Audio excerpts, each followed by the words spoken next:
നമസ്കാരം. ഒരു 11 വയസ്സുകാരി സ്വപ്നങ്ങൾ പോലും പൂവണിയുന്നതിന് മുൻപ് ക്രൂരമായി ഇല്ലാതാക്കപ്പെട്ടു. ആ കേസിലെ പ്രതി പോലീസ് കസ്റ്റഡിയിൽ നിന്ന് രക്ഷപ്പെടാൻ ശ്രമിക്കുന്നു. പക്ഷേ ഇത്തവണ കഥ പഴയതുപോലായിരുന്നില്ല. തെളിവെടുപ്പിനിടെ രക്ഷപ്പെടാൻ ശ്രമിച്ച പ്രതിയെ കീഴ്പ്പെടുത്താൻ ദില്ലി പോലീസ് വെടിയുതിർക്കേണ്ടി വന്നു. ഇതൊരു സാധാരണ പോലീസ് നടപടിയാണോ, അതോ കുറ്റവാളികൾക്കിനി കർശന സന്ദേശം നൽകുന്ന പുതിയ സമീപനത്തിന്റെ തുടക്കമോ? വിശദമായ വാർത്തയിലേക്ക് നമുക്ക് പോകാം. ദില്ലിയിൽ 11 വയസ്സുകാരിയെ ക്രൂരമായി പീഡിപ്പിച്ച് കൊലപ്പെടുത്തിയ കേസിലെ പ്രതി പോലീസ് കസ്റ്റഡിയിൽ നിന്ന് രക്ഷപ്പെടാൻ ശ്രമിച്ചു. ബീഹാർ സ്വദേശിയായ ബബ്ലു എന്ന ഫാക്ടറി ഡ്രൈവറാണ് രക്ഷപ്പെടാൻ ശ്രമിച്ചത്. തെളിവെടുപ്പിനായി സംഭവ സ്ഥലത്ത് എത്തിച്ചപ്പോഴായിരുന്നു നാടകീയമായ രംഗങ്ങൾ. പ്രതിയെ പിടികൂടാൻ ഒടുവിൽ പോലീസിന് വെടിയുതിർക്കേണ്ടി വന്നു. കൊലപാതകത്തിന് ശേഷം ഒളിവിൽ പോയെങ്കിലും പോലീസ് ഇയാളെ പിടികൂടുകയായിരുന്നു. തെളിവെടുപ്പിനിടെ പോലീസിനെ ആക്രമിക്കാനും കസ്റ്റഡിയിൽ നിന്ന് ചാടിപ്പോകാനും പ്രതി ശ്രമിച്ചുവെന്നാണ് ദില്ലി പോലീസ് വ്യക്തമാക്കുന്നത്. ഇതോടെ പ്രതിയെ കീഴ്പ്പെടുത്തുന്നതിനായി പോലീസ് ഇയാളുടെ കാലിന് വെടിവെച്ചു. തുടർന്ന് പരിക്കേറ്റ പ്രതിയെ ഉടൻ തന്നെ ആശുപത്രിയിൽ എത്തിക്കുകയും ചെയ്തു. ഇത്രയും ക്രൂരമായ കുറ്റകൃത്യം ചെയ്ത പ്രതിക്കെതിരെ ജനരോക്ഷമുണ്ടാകാൻ സാധ്യതയുള്ളതിനാൽ വലിയ പോലീസ് കാവലിലാണ് ഇയാളെ തെളിവെടുപ്പിന് എത്തിച്ചത്. പ്രതി രക്ഷപ്പെടാൻ ശ്രമിച്ചത് അപ്രതീക്ഷിതമായിരുന്നു. പ്രതിയെ ചികിത്സയ്ക്ക് ശേഷം തിരികെ കസ്റ്റഡിയിൽ വാങ്ങി കൂടുതൽ നടപടികൾ പൂർത്തിയാക്കാനാണ് പോലീസിന്റെ നീക്കം. ബീഹാറിൽ നിന്ന് ദില്ലിയിൽ ജോലിക്കായി എത്തിയ ഒരു കുടുംബത്തിലെ കുഞ്ഞിനെയാണ് ബബ്ലു തട്ടിക്കൊണ്ടുപോയി പീഡിപ്പിച്ചു കൊലപ്പെടുത്തിയത്. ചോദ്യം ചെയ്യലിൽ പ്രതി കുറ്റം സമ്മതിച്ചിട്ടുണ്ട്. കുട്ടിയെ ഏത് രീതിയിലാണ് കൊലപ്പെടുത്തിയതെന്നും മൃതദേഹം എവിടെയാണ് ഉപേക്ഷിച്ചതെന്നും പ്രതി പോലീസിന് വിശദീകരിച്ചു നൽകി.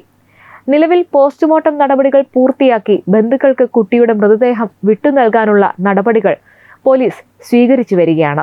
ഇവിടെയാണ് ഒരു വലിയ ചർച്ച ഉയരുന്നത്. വർഷങ്ങളായി ഇന്ത്യയിൽ ജനങ്ങൾ ചോദിക്കുന്ന ഒരു ചോദ്യമുണ്ട്. നിരപരാധികളായ കുട്ടികളോട് ഇത്രയും ക്രൂരത കാണിക്കുന്നവർക്ക് നിയമം എത്ര കർശനമായി പ്രതികരിക്കുന്നു? സമീപ വർഷങ്ങളിൽ ചില സംസ്ഥാനങ്ങളിൽ കുറ്റവാളികളോട് കടുത്ത നിലപാട് സ്വീകരിക്കുന്ന പോലീസ് നടപടികൾ ശ്രദ്ധ നേടിയിരുന്നു. ഇപ്പോൾ ദില്ലിയിലും നിയമം കയ്യിലെടുക്കുന്നവർക്കും കസ്റ്റഡിയിൽ നിന്ന് രക്ഷപ്പെടാൻ ശ്രമിക്കുന്നവർക്കും വിട്ടുവീഴ്ചയില്ലെന്ന സന്ദേശമാണ് പോലീസ് നൽകുന്നതെന്നാണ് പലരുടെയും വിലയിരുത്തൽ.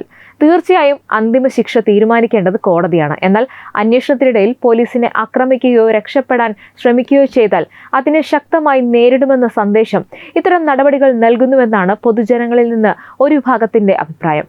ഇന്ത്യയിലെ നിയമസമാധാന ചർച്ചകളിൽ പലപ്പോഴും ഉയരുന്ന ഒരു പേരാണ് ഉത്തർപ്രദേശ്. മുഖ്യമന്ത്രി യോഗി ആദിത്യനാഥ് അധികാരത്തിലെത്തിയതിനു ശേഷം കുറ്റകൃത്യങ്ങൾക്കെതിരെ കടുത്ത പോലീസ് നടപടികളാണ് അവിടെ പലപ്പോഴും വാർത്തകളിൽ ഇടം പിടിച്ചത്. പോലീസ് കസ്റ്റഡിയിൽ നിന്ന് രക്ഷപ്പെടാൻ ശ്രമിക്കുന്നവർക്കും പോലീസിനെ ആക്രമിക്കുന്നവർക്കുമെതിരെ ശക്തമായ നടപടി സ്വീകരിക്കുന്ന സംഭവങ്ങൾ രാജ്യവ്യാപകമായി ചർച്ച ചെയ്യപ്പെട്ടിട്ടുണ്ട്. ഇപ്പോൾ ദില്ലിയിൽ നടന്ന ഈ സംഭവം അതേ തരത്തിലുള്ളൊരു സന്ദേശമാണ് നൽകുന്നതെന്നാണ് വിലയിരുത്തൽ. കുറ്റം ചെയ്താൽ നിയമത്തിൽ നിന്ന് രക്ഷപ്പെടാനാവില്ല. അന്വേഷണത്തെ തടസ്സപ്പെടുത്താനോ പോലീസിനെ ആക്രമിക്കാനോ ശ്രമിച്ചാൽ അതിനും പ്രത്യാഘാതമുണ്ടാകും എന്ന സന്ദേശം നൽകാനാണ് രാജ്യത്തെ പല പോലീസ് സേനകളും ശ്രമിക്കുന്നതെന്നാണ് നിരീക്ഷകർ ചൂണ്ടിക്കാട്ടുന്നത്. തീർച്ചയായും അന്തിമ ശിക്ഷ വിധിക്കേണ്ടത് കോടതികളാണ്. എന്നാൽ കുറ്റവാളികളെ സംരക്ഷിക്കുന്ന സമീപനമല്ല, നിയമം കർശനമായി നടപ്പാക്കുന്ന സമീപനമാണ് ജനങ്ങൾ കൂടുതൽ പ്രതീക്ഷിക്കുന്നതെന്നും ഈ സംഭവത്തിന് പിന്നാലെ സമൂഹ മാധ്യമങ്ങളിൽ ഉയർന്ന പ്രതികരണങ്ങൾ സൂചിപ്പിക്കുന്നു. ഒരു കുഞ്ഞിന്റെ ജീവിതം തകർത്ത പ്രതിക്ക് വേണ്ടി സമൂഹം കണ്ണീർ ചൊരിയുന്നില്ല. പകരം ഇത്തരത്തിലുള്ള ക്രൂര കുറ്റവാളികൾക്കെതിരെ നിയമം കൂടുതൽ ശക്തമായി പ്രവർത്തിക്കണമെന്ന് ആവശ്യപ്പെടുകയാണ്. ഉത്തർപ്രദേശിൽ കണ്ടതുപോലെ കുറ്റവാളികൾക്ക് ഭയം തോന്നുന്ന തരത്തിലുള്ള കർശന നിയമ നടപടികൾ രാജ്യത്തിന്റെ മറ്റു ഭാഗങ്ങളിലും കാണാൻ തുടങ്ങുന്നുവോ എന്ന ചോദ്യമാണ് ഇപ്പോൾ ഉയരുന്നത്. ദില്ലി പോലീസിന്റെ ഈ നടപടി ഒരു കാര്യമാണ് വ്യക്തമാക്കുന്നത്: കുറ്റം ചെയ്ത ശേഷം ഓടി രക്ഷപ്പെടാമെന്ന കാലമൊക്കെ അവസാനിക്കുകയാണ്. ഒരു കുഞ്ഞിന്റെ ജീവൻ തിരികെ ലഭിക്കില്ല. ഒരു കുടുംബത്തിന്റെ കണ്ണീരും ഒരിക്കലും പൂർണ്ണമായി അവസാനിക്കില്ല. പക്ഷെ അത്തരം ക്രൂര കുറ്റകൃത്യങ്ങൾ ചെയ്യുന്നവർക്ക് നിയമം അതിന്റെ മുഴുവൻ ശക്തിയോടെ മുന്നിൽ നിൽക്കുമെന്ന് സമൂഹം പ്രതീക്ഷിക്കുന്നു. ഇന്ന് കേരളത്തിൽ ഒരു ദിവസം പോലും കുട്ടികൾക്കെതിരായ പീഡന വാർത്തകളില്ലാതെ കടന്നു പോകുന്നില്ല എന്നതാണ് യാഥാർത്ഥ്യം. ഏതാനും വർഷങ്ങൾക്ക് മുമ്പ് അപൂർവമായി കേട്ടിരുന്ന വാർത്തകൾ ഇന്ന് സ്ഥിരം തലക്കെട്ടുകളായി മാറുകയാണ്. ഏറ്റവും ഞെട്ടിക്കുന്ന കാര്യം എന്തെന്നാൽ പല കേസുകളിലും പ്രതികൾ അപരിചിതരല്ല. കുടുംബ സുഹൃത്തുക്കൾ, ബന്ധുക്കൾ, ബന്ധുക്കൾ, അയൽവാസികൾ, അധ്യാപകർ, മതസ്ഥാപനങ്ങളുമായി ബന്ധപ്പെട്ടവർ, സോഷ്യൽ മീഡിയയിലൂടെ പരിചയപ്പെട്ടവർ തുടങ്ങിയവരാണ് പലപ്പോഴും പ്രതിപട്ടികയിൽ എത്തുന്നത്. ഇത് വെറും നിയമപ്രശ്നമല്ല, സമൂഹത്തിന്റെ സുരക്ഷാ സംവിധാനങ്ങൾ എവിടെയൊക്കെയോ ദുർബലമാകുന്നതിന്റെ സൂചന കൂടിയാണ്. ഒരു കാലത്ത് വിദ്യാഭ്യാസത്തിലും സാമൂഹിക പുരോഗതിയിലും മാതൃകയായി ചൂണ്ടിക്കാണിക്കപ്പെട്ട കേരളത്തിൽ ഇന്ന് കുട്ടികൾക്കെതിരായ കുറ്റകൃത്യങ്ങൾ തുടർച്ചയായി റിപ്പോർട്ട് ചെയ്യപ്പെടുന്നു. സോഷ്യൽ മീഡിയയുടെ വ്യാപനം, മൊബൈൽ ഫോൺ ദുരുപയോഗം, ലഹരി ഉപയോഗം, കുടുംബ ബന്ധങ്ങളിലെ അകലം, ഓൺലൈൻ ഗ്രൂമിംഗ്, അശ്ലീല ഉള്ളടക്കങ്ങളിലേക്കുള്ള എളുപ്പമുള്ള പ്രവേശനം തുടങ്ങിയ പല ഘടകങ്ങളും ഇതിന് കാരണമാകുന്നുണ്ടെന്നാണ് വിദഗ്ധർ ചൂണ്ടിക്കാണിക്കുന്നത്. എന്നാൽ ഇതൊന്നും ഒരു കുറ്റവാളിക്കുള്ള ന്യായീകരണമല്ല. നിയമം കർശനമാണ്, പക്ഷെ ഭയമുണ്ടോ? ഇന്ത്യയിൽ കുട്ടികൾക്കെതിരായ ലൈംഗിക കുറ്റകൃത്യങ്ങൾ തടയാൻ രൂപീകരിച്ച പ്രധാന നിയമമാണ് പോക്സോ ആക്ട്. ഈ നിയമപ്രകാരം കഠിന തടവും ചില ഗുരുതര കേസുകളിൽ ജീവപര്യന്തവും തടവും വരെ ലഭിക്കാം. പക്ഷെ സമൂഹം ചോദിക്കുന്ന ചോദ്യം വേറെയാണ്. നിയമം കർശനമാണെങ്കിൽ പിന്നെ എന്തുകൊണ്ട് കുറ്റകൃത്യങ്ങൾ ആവർത്തിക്കുന്നു? അതിനുള്ള പ്രധാന കാരണങ്ങൾ വിചാരണകൾ നീളുന്നു, ശിക്ഷ ഉറപ്പാക്കാൻ വർഷങ്ങളെടുക്കുന്നു, സാക്ഷികൾ പിൻവാങ്ങുന്നു, തെളിവുകൾ ദുർബലമാകുന്നു, ജാമ്യത്തിൽ പുറത്തിറങ്ങുന്ന സംഭവങ്ങൾ ഉണ്ടാകുന്നു. ഒരു കുറ്റവാളിക്ക് പിടിക്കപ്പെട്ടാലും രക്ഷപ്പെടാമെന്നൊരു തോന്നൽ ഉണ്ടാകുന്നിടത്താണ് നിയമഭയം കുറയുന്നത്. കൊച്ചുകുട്ടികൾക്കെതിരായ ലൈംഗികാതിക്രമ വാർത്തകൾ തുടർച്ചയായി പുറത്തു വരുമ്പോൾ സമൂഹത്തിൽ സ്വാഭാവികമായും ആശങ്കയും രോഷവും ഉയരുന്നു. എന്നാൽ ഇത്തരം പ്രശ്നങ്ങളെ നേരിടാൻ വികാരപരമായ പ്രതികരണങ്ങൾ മാത്രം പോരാ. കുടുംബം, സമൂഹം, വിദ്യാഭ്യാസ സ്ഥാപനങ്ങൾ, നിയമ സംവിധാനം എന്നിവ ഒരുമിച്ച് പ്രവർത്തിക്കേണ്ടതുണ്ട്. എന്തുകൊണ്ടാണ് ഇത്തരം കേസുകൾ കൂടുതലായി കേൾക്കുന്നത്?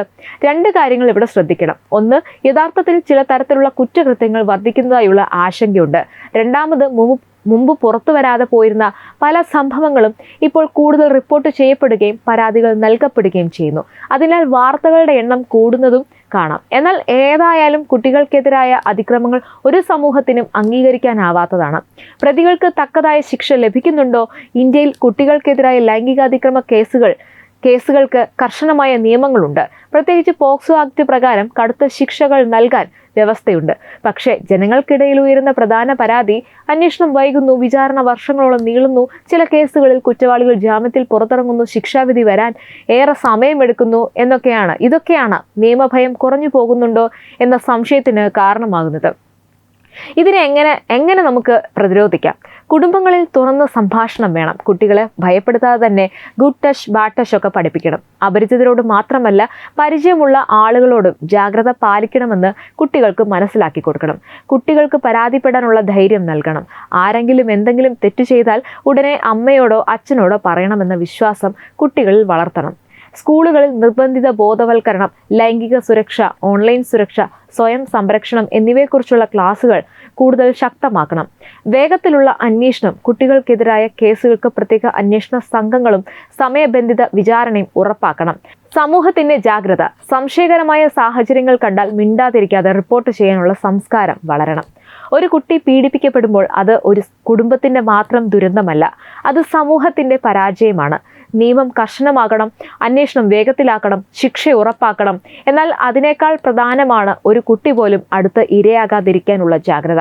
കുറ്റവാളികൾ ശിക്ഷിക്കപ്പെടണം. അതോടൊപ്പം കുറ്റകൃത്യങ്ങൾ ഉണ്ടാകാതിരിക്കാനുള്ള സംവിധാനങ്ങളും ശക്തിപ്പെടണം. കുട്ടികളുടെ സുരക്ഷ രാഷ്ട്രീയത്തിനും മതത്തിനും അതീതമായ വിഷയമാണ്. ഒരു കുഞ്ഞിന്റെ കണ്ണീർ പോലും ഒരു സമൂഹത്തിന് നാണക്കേടാണ്. അതുകൊണ്ട് തന്നെ കർശന നിയമ നടപടികളും വേഗത്തിലുള്ള നീതിയും കുടുംബ സാമൂഹിക ജാഗ്രതയും ഒരുപോലെ ശക്തിപ്പെടുത്തിയാൽ മാത്രമേ ഇത്തരം കുറ്റകൃത്യങ്ങൾ കുറയ്ക്കാൻ കഴിയൂ. കുറ്റവാളിക്ക് ശിക്ഷ എന്നതിനൊപ്പം അടുത്ത കുട്ടി ഇരയാകാതിരിക്കുക എന്ന ലക്ഷ്യവും സമൂഹം മുന്നിൽ വെക്കേണ്ട സമയമാണിത്. സമീപ വർഷങ്ങളിൽ ഉത്തർപ്രദേശ് പോലുള്ള സംസ്ഥാനങ്ങളിൽ കുറ്റവാളികൾക്കെതിരെ പോലീസ് സ്വീകരിച്ച കടുത്ത നടപടികൾ രാജ്യവ്യാപക ചർച്ചയായി മാറിയിരിക്കുകയാണ്. അവിടെ നിയമം നടപ്പാക്കുന്നതിൽ വിട്ടുവീഴ്ചയില്ല. അതേസമയം എല്ലാ നടപടികളും ഭരണഘടനയ്ക്കും നിയമത്തിനും അനുസൃതമായിരിക്കണമെന്നും മനുഷ്യാവകാശ സംരക്ഷണം ഉറപ്പാക്കണമെന്നും വിമർശകർ ഓർമ്മിപ്പിക്കുന്നു. അതായത് കർശനതയും നിയമപരമായ നീതിയും ഒരുപോലെ നിലനിൽക്കണമെന്ന്. ദില്ലിയിലെ ഈ സംഭവം അതിനുള്ള ഒരു മുന്നറിയിപ്പായി മാറുമോ? കുട്ടികൾക്കെതിരായ കുറ്റകൃത്യങ്ങൾ തടയാൻ കൂടുതൽ കർശനമായ നടപടികൾ വേണമെന്ന് നിങ്ങൾ കരുതുന്നുണ്ടോ? ഈ വിഷയത്തെക്കുറിച്ചുള്ള നിങ്ങളുടെ അഭിപ്രായം കമന്റിലൂടെ അറിയിക്കുക. വീഡിയോ ഇഷ്ടമായാൽ ലൈക്ക് ചെയ്യുക, ഷെയർ ചെയ്യുക. കൂടുതൽ വാർത്തകൾക്കായി നമ്മുടെ ചാനൽ സബ്സ്ക്രൈബ് ചെയ്യുക. വെബ് ഡെസ്ക് തത്തുമൈ ന്യൂസ്.